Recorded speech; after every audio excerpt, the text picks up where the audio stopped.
David was your typical go big or go home leader. Identified as a high potential candidate for his organization's leadership development program that we were running, he embodied the excitement that was emblazoned within this young startup. However, also accompanying this go big or go home leadership mentality or style was an accompanying, if we're going to be wrong, let's be wrong strong. As a result, and as you can imagine, when the group won in business, payoffs were huge. But conversely, when they lost, those losses were legendary. I'll work with an executive coach when I hit rock bottom, kind of as a last resort, he told us. Now, as I mentioned, we were working with high potential mid-level managers within David's organization when we first met. Leadership was trying to do some things different. Even though they were known for their legendary stunts when starting up the company. They grew it to their current success level by sheer grit and determination. But what they come to realize, thanks to some investment bankers and capital hedge funds, was that unfortunately what was good during those growth days just wasn't acceptable in business today. And they were forced with the thought that goes something like, bad habits, they have long, slow, painful death in some instances.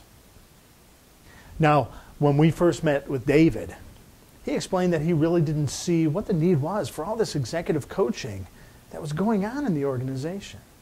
After all, he'd done what he'd seen every other leader who sat in his chair do.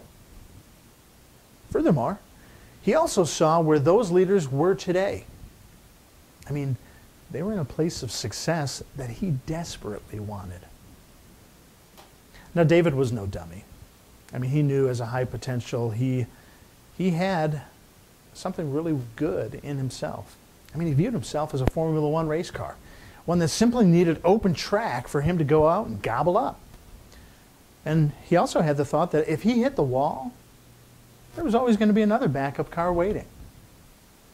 He saw executive coaching as only necessary in the event he needed more gas, maybe a modification to his vehicle, or maybe some other sort of pit stop modification, right? Well, you and I both know. Great performance in Formula One rarely occurs as a result of the pit stop alone.